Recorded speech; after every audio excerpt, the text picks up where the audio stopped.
Hi, I'm going to show you how to use Padlet.com for a class discussion. So what you want to do, there's a couple options. You can use a back channel, but this doesn't allow students to reply to each other. So I prefer to do a shelf. So click on shelf or not. Let me go back to Padlet. There we go. Okay, so make a Padlet. I want to do the shelf. I'm going to title my discussion board, and here I'm probably going to write a description of what it is that I want students to do. I do want to click this because I want students to have to put their name so that I know who is speaking so that I can score them better. And you want to make sure that you allow people to make comments on the original post. You can allow them to do reactions.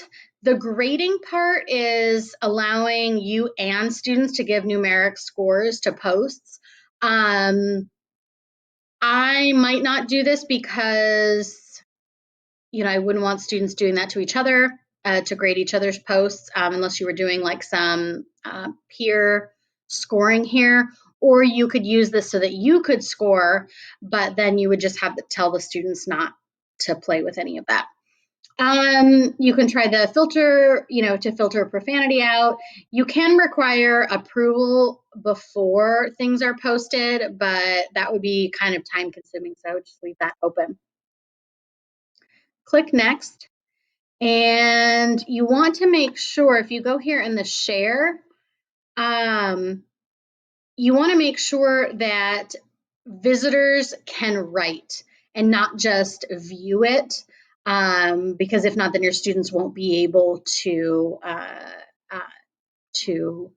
respond and post and reply to each other. You can share it on Google Classroom. You can get, an embedded link, or just copy the link to a clipboard and put it into an assignment. So what you do in the shelf is you'll name your first column. And so this would be if you have multiple questions. So this you could write your first question. And then students would come on here, they'd click the plus sign. And since I'm logged in with my CNUSD account, it's already telling me who it is. But if you ask in the settings, if you had the students, I think it was written as an attribute, it should already be connected and have them put their first and last name in. So you know who's responding. You can put a link, you can put pictures, you can attach files. And then when I post something, people can come here and make comments. And so you could have multiple questions going across the board and have students respond to the questions. Now, the only problem with the free version of Padlet is that you can only have 3 Padlets at a time. So once you're done with the discussion board, you would probably want to delete it. So that frees up another discussion board. Similarly, if you're doing a discussion in 5 classes and you want to keep the classes separated, you wouldn't be able to have 5 separate discussions.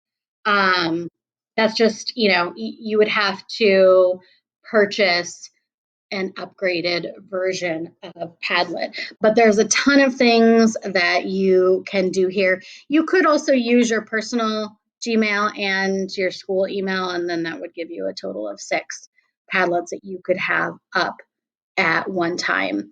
And then for grading, you would have to then manually go through and check to make sure that everyone has posted or responded to each other. So it's very, very simple and it's easy for students, but it's a little more complicated if it's going to, or I guess a little more time consuming if you are scoring it on a rubric. So just something to keep in mind, but there's lots of ways to use this as a discussion board.